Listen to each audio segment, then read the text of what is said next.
just want to express our gratitude to those men and women here in our community that have taken all of the time out of their schedules personally, not out of only a sense of duty and just because it's their job, but because they wanted to be here, and they believed that getting to this point was the most important part of this operation from the beginning.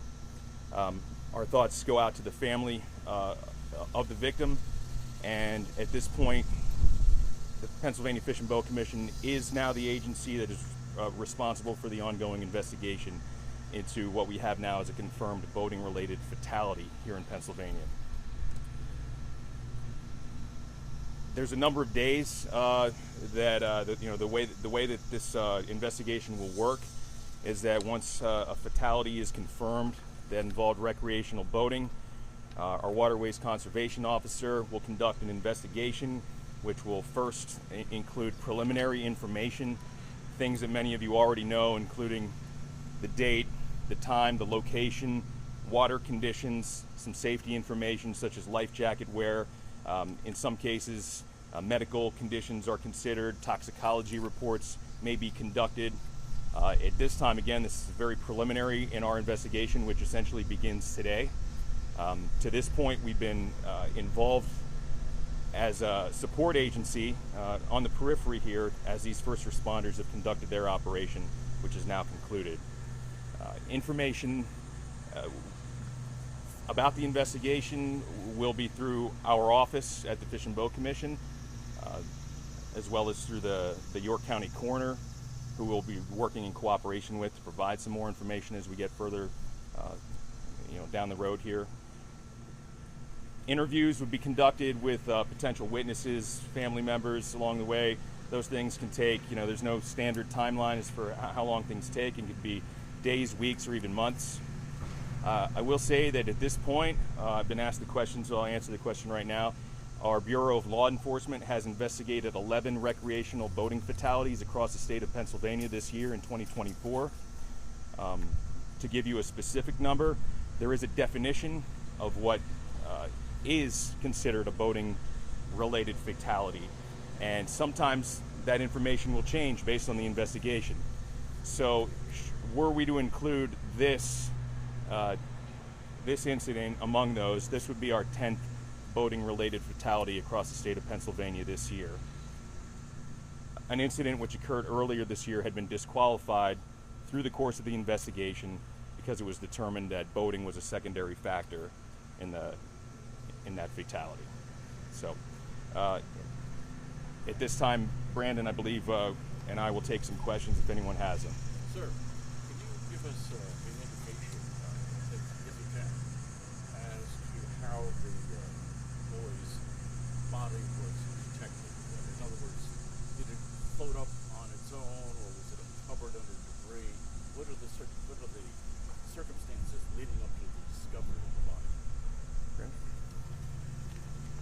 So as far as the details of how the body was discovered and all of that, that will be included in the Fish and Boat Commission's report. We're not going to release any of that information at this time, just for the respect of the family. Was the child, I know this gentleman mentioned whether he was wearing a life jacket or not. Can you tell us now whether or not he was wearing a life jacket? I cannot. I'll let Mike address anything with that. Yeah, it becomes part of our investigation to determine whether there was life jacket wear, whether there are regulations which require life jackets for certain individuals on certain size boats. As part of the investigation, we'll be determining whether or not any life jackets were present or being worn. But at this time, it's too early to tell. We don't have that. We don't have the information based on the availability of a report to release that. Did you recover the kayak? I don't have the answer to that question. Sorry. Unknown this time. I know he was with, I believe it was like 4 adults, 3 children, something like that. Were they all his immediate family, or was he with friends? It was a mix of family and friends. Mike, could you share with us the feelings of you and your other first responders, the sense of relief that you're all feeling now as a result that your mission has now been accomplished? Personally, I wouldn't want to take any credit for what the first responders here behind me with the fire department, the police department, our river rescue agencies across the area have done. My role in this has been to support them in these efforts, providing information. But I will say that the toll that it takes on someone who spends this much time in the water under these conditions in the summer, under the stress of current within the water, wearing heavy equipment, knowing what they're likely looking for and the potential to find that, that's something that isn't taken lightly. These folks are highly trained, highly professional, and they continue to do their job no matter how high the emotions run throughout that process. At times they may question, when is this going, how long is this going to last? Can I take any more of this? And the answer is they're going to stay out there until the job is done. That is what they do, and that's why I said this yesterday, and I'll say it again. But we're so fortunate to have people in our community that are willing to do this, that are willing to go into the places that many of us would flee from, out of just the danger and the conditions that they might have to be in the long hours. So my hat goes off to all the responders, more than 200 of them from multiple counties across South Central Pennsylvania and beyond that have come here to assist. Mike, are we able to, you guys know, were the other people that this boy was with, were they wearing life jackets? From my understanding, there were some life jackets present within the group. However, we don't know the circumstances of who was wearing them and who wasn't. So again, all those things are throughout the course of the investigation. We hope to be able to answer soon. Do you know how much? Oh, go ahead. Do you know how much kayaking experience they had, and also do you know where in PA they were from? So at this point, I don't have any personal information regarding the family that I'm able to release, other than I did confirm yesterday the family is from Pennsylvania, though not from this immediate area. Speaking of Fairview Township, York County, so they are from Pennsylvania, but they're not from this immediate area. And again, in a brief conversation, I was told that the family and the child had previously kayaked, that this was not the first time they had ever been out on the water. That So includes the victim. including the victim. Can you talk a little bit to the conditions on Saturday, though, and what those conditions, being on water like that, means, even for someone who might have kayaking experience? So I would like to speak more generally about what the conditions were across Pennsylvania as opposed to specifically here on the Yellow Breeches. But you could imagine the conditions were quite similar if you've seen other areas around. If you've crossed the Susquehanna River, it continues to be high, running fast and muddy, low visibility, lots of debris running down through the water. Similarly, as we had the storm that passed up and down the East Coast with heavy amounts of rain, following an extended period of what would be considered basically drought conditions and low water. Much of that heavy rain poured directly into the streams, causing them to rise quickly, and visibility became poor very quickly as well. Along with that, when you consider what wind and the power of water and the force of water can do, trees that are, the reason people flock to areas like this is because of the natural beauty. Because boating is a great, fun, recreational activity that families can enjoy. It's a way to get away without having to go too far. We're blessed with lots and lots of water here in Pennsylvania. However, those hazards that are always present, that are below the surface of the water, and that will enter the waterway, can't be underestimated. Trees can fall into the water. Rocks that are present when the water levels are lower are now submerged and are not visible. Cloudy water conditions, fast moving. A lot of people will set out from one access area to another, expecting that their path may take them an hour or two to get there, and under high water conditions can take them much more quickly downstream.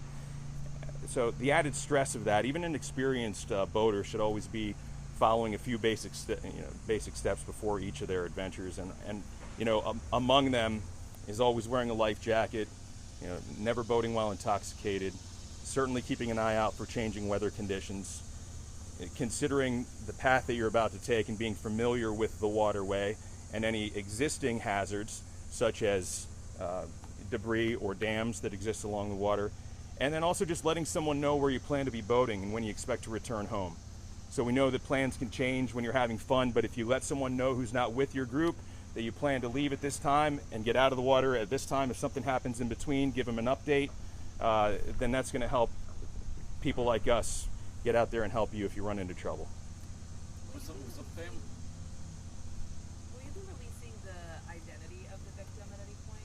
Not through my office at this point, but that information will be forthcoming at some time.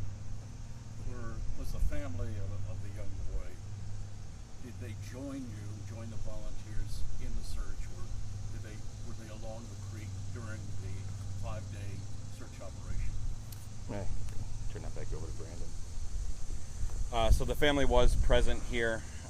We interacted with them every single day, providing them updates. They provided us information that we used to help search, such as type of clothing that he was wearing, such as where he was last seen, the conditions of the water at the time. So while they were not actively searching along the creek with us, they were providing the information for our trained individuals to be out there searching.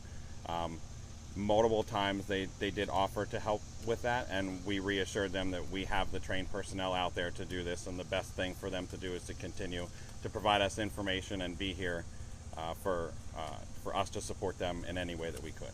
Was the family here this morning? The family was here this morning, and we were in constant contact with them this morning, and we updated them with the information that we had as soon as it became available. Again, they were extremely appreciative of the efforts of not just the folks that are here behind me, but the folks that are here behind you right now, and all of the 250 plus individuals that have been here over the course of the last 5 days. And most of those were volunteers, right? The vast majority of the people that have been here are volunteer. There are some people that are on paid teams that were here, but the vast majority of the people that were here were all volunteer. And it's just a testament to the volunteer system in Pennsylvania, and we always need more volunteers. What was the recovery time this morning? The time of recovery was 8:36. I know you guys were utilizing those search dogs. Were they a key part of helping to find where the body was located? So there was not a specific individual resource that was key. Everything was a joint team effort. They were here to support us with the things that we needed to do, and they did that, and we absolutely appreciate their assistance in that. Every person that participated was a key moment or a key member of the team to find the person that we were looking for. I just have one question for Mike. Oh, sure. So Mike, I know during the search you were asking people to avoid the area just to leave that search up to authorities, but with these conditions possibly still present in the creek, should people still avoid the creek during this time? So in general, it's difficult to put out a blanket statement to tell people to avoid a waterway based on experience and conditions that may be varying. You can have a storm certainly that's isolated in one area that can cause waterways to rise and conditions to become difficult that may not affect another area that's not too far away. However, what we would like to tell people is that if you have plans in your mind and you've planned ahead to go on a boating trip, and you do the research and you've got everything packed and you're ready to go, and you arrive at that location and the conditions aren't within your skill level, you think they look pretty bad, we would ask people to make the decision to put off that boating trip for another time. It's not worth it. At that point, you're dealing with you're toying with life and death, and we want people to make memories and be able to return home so that they can make those boating memories again. Not speaking specifically about this case, there can be conditions that are changing very rapidly that may not even be in the area yet. For instance, if we have we have a storm that, I would say this, a better way to put this would be if you're local and you're able to keep an eye on the waterway that you plan to go boating on, then you're pretty well up on those conditions. But a lot of people like to travel from another area an hour or two to get to a place where they'd like to go boating. Knowing what the weather conditions and what the stream conditions are going to be like when you arrive at that place is very important. So knowing if there was a storm in western Pennsylvania 2 days before, it's important to know that before you travel out there to go fishing, or boating, excuse me. So again, we just want to remind people that weather can change water conditions very rapidly, and if you don't keep that as part of your safety list before you head out, things can become dangerous very quickly. Are you Yeah, I think everything's open. Yeah. All of our efforts are concluded at the finalization of this briefing. All of the roads are reopened already at this time. There is still going to be a contractor that's working out in this area, but there are no additional road closures, and the fire department is at this time not restricting anybody from using the waterways that we were searching. We are finished searching completely. Is it safe to be on the creek now with a kayak? I cannot answer that question for you. That would be something for Mike, but we're not restricting people from being in the area that would inhibit us from searching. Just to reiterate, the safety, to answer a question about whether it's safe to go boating, is when you follow that safety checklist, wearing a life jacket, being aware of the weather conditions, having a float plan, not being intoxicated, those things can make your trip always safer. Boating is a fantastic activity. It comes with some risk. If you take care of the safety things in advance and throughout the course of your trip, things should turn out better. Like, was it 3 adults or 3 kids that he was 3 adults and 4 juveniles. 4 kids? Yeah. The victim being one? Correct, among the 4. That's it. All right, thank you. Thank you all very much. Does anybody that got here a little bit late need spellings? I know you guys got here a little late. Can I have your Yeah. spelling? Yes.